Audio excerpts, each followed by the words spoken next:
I actually can't stand at this, and I also need a clicker, so I have to move around and kind of wave my arms. So sorry, Uroš. Thank you very much for the fantastic introduction.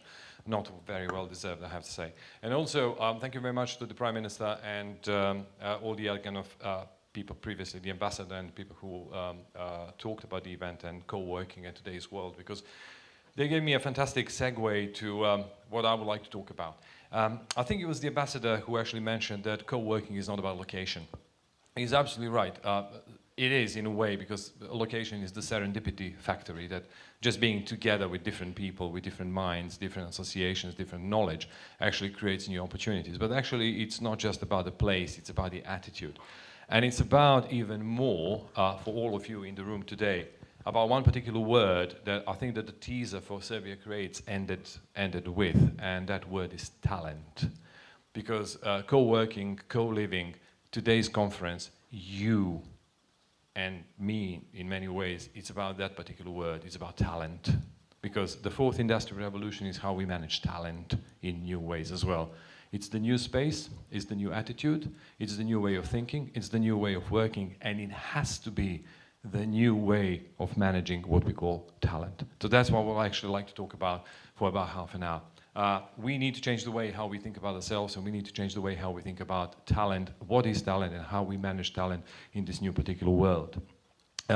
Because managing talent is not HR. I'm sorry to say for HR people in the room, if there are any, it's not HR. That particular expression is now being abandoned, like many other things that we're abandoning as we move forward. It's about people science, and the funny thing is actually Google does use that particular word, people science. They don't use the word HR. And when I say people science, it really is science in a way that PhDs are coming out of their ears of the people kind of who work in that particular department. They do a lot of research, primary research, internally and externally, how the people behave, how they should be actually relating to their people and helping them with their careers, not managing them, helping them with their careers. And it is science. And that particular science has been developed by a few kind of very, very cutting-edge, forward-thinking academics who are now trying to change the way that we organize our educational spaces as well. The first thing that I would like to say is that talent always need context. You are talented only within a certain context. Why? Because almost thing as a universal talent, generic talent doesn't exist. We are all talented in some things and not talented in other things. We are always talented within a certain environment and not talented in other environments. So that's one of the first things I would like to actually posit today. Talent always depends on context. And if you want to think about how to enhance somebody's talent and manage somebody's talent, we need to think about the context that we are putting them in and the context that we are developing around those particular talents. And what we actually have to do is we have to change the way that we look at it. And I owe this particular talk, and I owe a good part of my career, actually, and if not saying my life, to this particular book that I've discovered relatively late into my life, but it explains all the things that I went through for me as well. And that book is Professor Todd Rose's The End of Average. Professor Todd Rose is one of the leading academics in this new field called the science of the individual. And with a few other academics, they've actually developed a completely new look at how educational spaces and professional spaces should work and how we should treat talent. And he did an absolutely amazing talk at Google, and I was very, very fortunate to listen to it. And that completely and utterly blew my mind, changed my point of view, changed my life in many ways, explained myself and what was happening to me in many ways as well. And there are some key points that he made in that particular book that I always wholeheartedly kind of recommend to everybody. And some of those points are critical for managing talent in the fourth industrial revolution and for managing the talent of each of us individually, how we manage our own talent as we kind of go through that particular new space. The most important point in the book, the most important, there's no other word actually, critical point, is that there is no average. Nobody in this room is average. Averages are useful only when we look at groups and try to actually measure the tendencies of the behavior within a particular bigger set of people. They're completely useless when we look at an individual. On an individual level, average is useless. Nobody in this room is average. And the American Air Force had to learn it the hard way, that after the Second World War, because they had lots of crashes, because the planes are becoming much faster, much more complicated to operate, and what the fighter pilots called task saturation was actually increasing, because they had to do more and more things in a shorter and shorter period of time. So actually they had to redesign the cockpits for the modern fighter planes. And what they actually decided to do, the old principle, was to try to design the average cockpit, something that is going to be really good for the average pilot. And what they've done, they've actually took more than 4,000 pilots, and they measured about 140 dimensions, biophysical dimensions for each of those pilots. Some of the things like how long are your legs, how long are your arms, but also what's the difference between, or the distance between your thumb and your forefinger? Why? How thick the stick should be. Or actually, what's the difference between your ear and your mouth? How long should be the microphone in the helmet, and things like that. 140 different dimensions for more than 4,000 pilots. And basically they thought that they're going to then calculate the averages and then make the cockpit based on those averages. But actually what turned out, that turned out to be a completely wrong way around. One of the clever guys, who was an anthropologist in the team, it just didn't make sense to him. And he said, okay, let me do kind of a quick calculation and see, out of those 140 dimensions and 4,000 pilots, how many of them are going to comply or fit with just 10 dimensions, let alone 140, just 10 dimensions? What's the percentage of the pilots that are going to fit within 10 dimensions? 0. Then, that was a big shock. And then he said, okay, let's go down. Let's see if I take only 3 dimensions. Well, I consider the most important 3 dimensions. What's the percentage of the pilots, 4,000 pilots, are going to comply with just 3 dimensions? Well, only 3.5%. Basically, that was the point where they realized that the average doesn't exist on an individual level. That we all are actually different in different dimensions. I have something that I'm going to talk about in a second called the jagged profile of our different personal and social dimensions. And that was the reason that the cockpits in modern planes, in modern passenger planes, in our cars, and in many ergonomical or ergonomically thought through environments are flexible and adaptable. That means that you can adapt the height of the seat, how far is the seat from the steering wheel can go up and down. Basically, the cockpits are created not to be average, but to accommodate a range of positions within a certain spectrum of what we may call average plus minus. Because that actually works much, much better than trying to fit it to average. So there's no average person in the world. And when you go through the book, you'll see a lot of research, a lot of attempts when people are actually trying to develop the sculpture of an average woman in America, or the average this, or the average that. And it's absolutely rubbish, because nobody, literally not a single person complies with those things. We're all individual, we're all different, and we all have to be managed, we all have to work in different ways. But what is happening with our educational system? What's happening with the way how our companies recruit and how our companies manage their people through human resources? Resource. The very word resource, human resource, it's demeaning. We are not resource, we're people, right? I'm not a chair to be managed around the office. I'm not a desk. I'm a person. I'm a talented person that should contribute to the success of this organization. You can't call me a resource. It's bad. We need to change the name of the discipline as well. So what is happening with our education is that the whole of the educational system is predicated on the Industrial Revolution, the beginning of the 20th century. When you get the rural population moving to the city for the first time, and then had to be taught, they have to learn how to behave in an orderly way. Why? Because they work at the assembly line, where synchronization is very important. You're just doing a little part of the task. And then that's why we got the educational system that is actually industrialized. It's based on the industrial thinking, and it works like an industry because everything is average. Why do you have a bell at the end of a class? Why can't the teacher just say, okay, that's it for today, see you tomorrow, same time, or maybe some other time? Why do we have a bell? It's conditioning for the factory. That the end of the working day is the bell or the whistle. It's Pavlov. That's what our educational system does. Not just here in this country, globally. The biggest problem that we got, the biggest unreformed place or space is education. It's not fit for purpose for the fourth industrial revolution. Because what we do, how do we gauge success in the current educational system? That you are just around average, only a little bit better. Right? If you're too advanced, they don't know what to do with you. In Britain at the moment, super advanced kids in particular areas are considered kids with special needs. Because they do have special needs, only on the other side of the spectrum. And we don't know what to do with them. Because we have to be kind of average, just a little bit better. And it's a sad way actually to train somebody, sorry, not to train, to educate somebody for the fourth industrial revolution. So we don't know how to recognize talent.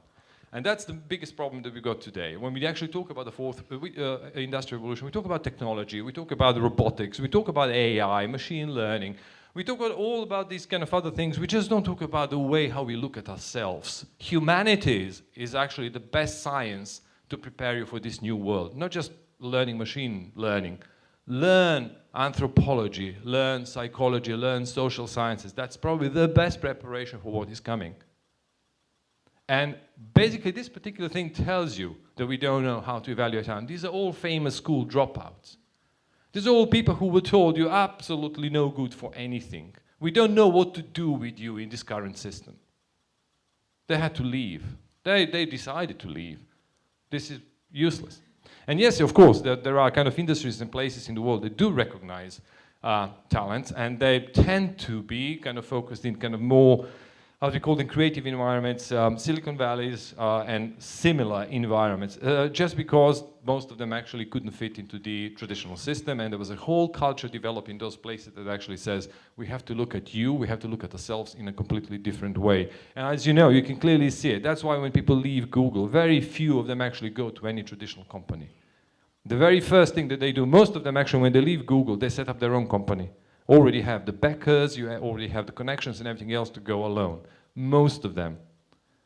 Smaller bit goes to Facebook, and then even smaller bit completely and utterly leaves the industry. They go and do something totally different than never done before. Completely something else. I'm going to be a farmer in Zimbabwe or something like that. Something totally different. Nobody goes back to a traditional company. Why? Because the cultures are so different. It's a different way to look at people, different way to look at talent. And that's basically what Professor Todd Rose and his academic colleagues actually have spotted and noticed and developed. You've probably heard about the Swiss cheese theory, that our brains are like Swiss cheese. We've got kind of very dense areas, we've got, not physically, but how we work and got holes. I'm absolutely rubbish with this particular thing, but really good at this particular thing. Well, that's kind of sort of an everyday analogy of what Todd Rose and his colleagues actually have demonstrated and found out. They've created a concept called the jagged profile.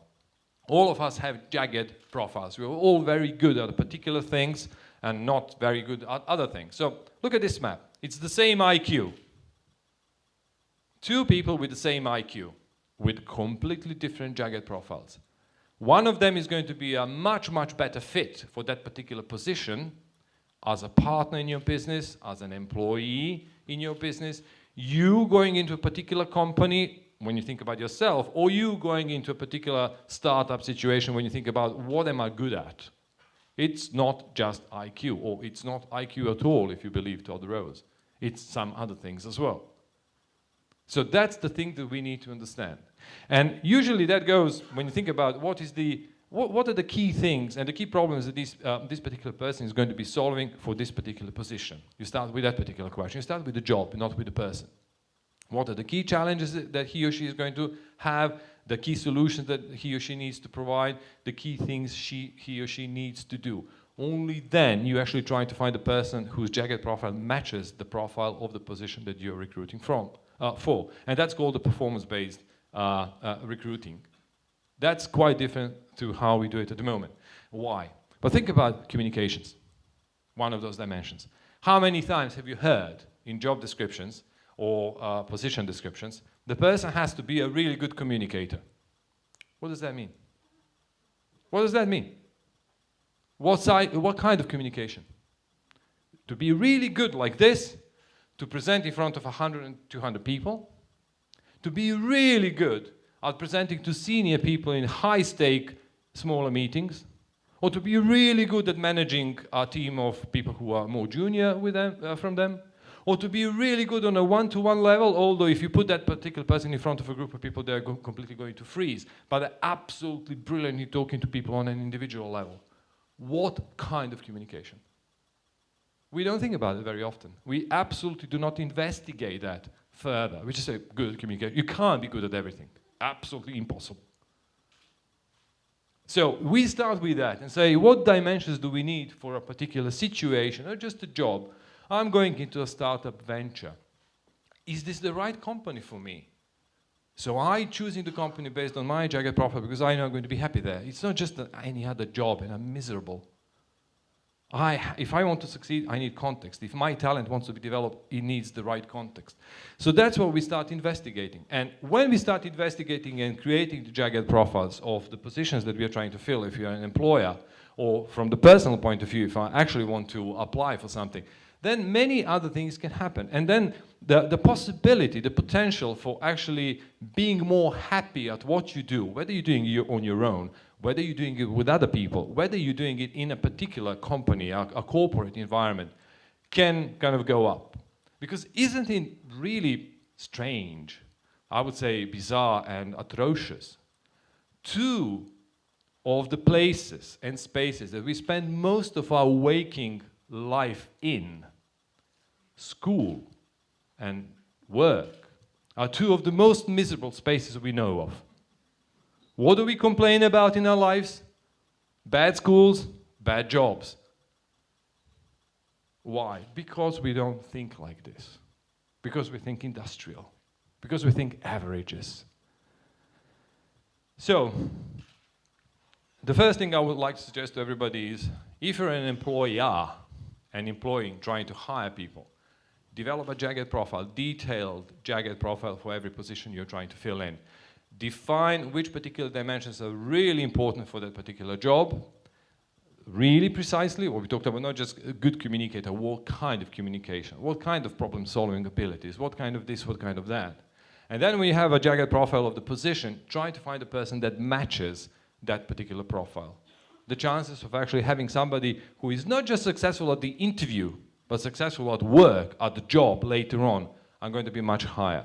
And also, if you're starting something, do you know what you're good at and do you know what you're bad at as an entrepreneur? Are you good at storytelling, but you're really bad at managing processes? Well, you need somebody to help you with that other thing. Or the other way around. Really good with technology, absolutely don't know how to talk about my thing. Because you know, one of the most common delusions among the startups is that everybody thinks they're completely revolutionary, and they're not. They may have tiny improvements on a particular thing. They're completely at parity with 40 other startups, either locally or globally. But the way how you tell your story can make a difference. Do you know that? No, I need somebody to help me with that. Being realistic and knowing your jagged profile can help you a lot. And that actually creeps, just to wrap it up, that creeps into how more advanced companies in this particular field are actually thinking about recruiting. So I spent 2.5 years as head of brand planning for Western Europe at Google Zoo, which is a very high kind of elite crack team of creatives that are teaching only the largest companies in the world, the largest brands in the world who work with Google, how to be creative on Google. So everybody who spends $50+ million a year on Google actually got access to the team. And then I went through 6 interviews, and I've seen how it actually works in practice. Then I was interviewing my own kind of members of the team later on. And you actually learn this in practice, when you actually realize that these guys are not joking. These guys know exactly what they're asking you, why they're asking you, and how they make decisions on it. The first thing that you learn is your manager is not firing you, not hiring you. That's being done by a specialist team in Mountain View, in the Central. Why? They don't want people to get their clones in. Your boss surrounding himself or herself, usually himself, with exactly the same people. No, we need neurodiversity. We need a bigger associative map at the table, at the desk, people who can actually explore the world through much more different perspectives. Otherwise, we all started thinking the same, and then we start making mistakes because of that. We became blind. And there's 4 buckets of characteristics that they actually Google, for example, looks when they interview for the job. Well, the big one is the general cognitive ability. That's probably the closest that comes to IQ, but it's not an IQ test. They don't do IQ tests at all. They don't believe in them because they work based on the principles of Todd Rose and similar academics. There's a set of predictable questions that statistically were correlated with success at work later on. That's why it's called people science. And those questions, and then you encourage to ask those questions to see how people are going to respond to them and then engage based on that. There's the bucket called googliness. And one of those questions and dimensions in googliness is, do you thrive in chaos? And that's literally what it says, thriving in chaos. Do you see chaos as your friend, as a space where you can actually see the opportunities in? Or are you completely perplexed? Are you frozen when you come into a chaotic situation? Very important, jagged dimension for a company like Google. You have to be really, really fast with your solutions and trying to experiment and not being frozen and scared of chaos, and so on and so forth. There's work-related experience, and there is leadership as well. And then when you put all of that together, you get the jagged profile of the person and say, does it match the jagged profile of the position? That actually goes back to this really big transformational question. The biggest stumbling block of every company who is trying to do digital transformation, whatever that means, it can mean probably 1,000 different things, right? But one of the biggest things is that they usually think process. And actually the thing that they need to change is culture. It's the optics. As Peter Drucker used to say, I'm just paraphrasing here, he said culture eats strategy for breakfast, but actually even more, strategy eats process for breakfast. If you don't recruit well, if you don't build the right culture, if you don't encourage the right culture, do the cultural transformation, then people are going to find 100 different ways to stop the process, to sideline the process, to sidetrack the process, to slow it down, to do all nasty things with your cherished process, because cultures really, really eat it for breakfast. And if we are thinking about talent, talent has to be managed for the 4th industrial revolution in completely different ways. Co-working, co-living. The new space that we are thinking about is, are we able to manage ourselves, to know who we are, and how we fit into this new space? And when we meet somebody at the coffee machine, to spot what particular holes they fill in us, what particular holes we fill in them. And from then, hopefully, create some new synergy and new opportunities. Because future, as you know, Alan Kay, quoting Gábor Dénes Gábor, the famous Hungarian scientist, had that very, very famous sentence, which actually turns out to be very, very true. And I know it personally, myself, on my own personal kind of example. The best way to predict the future is to invent it yourself. Thank you.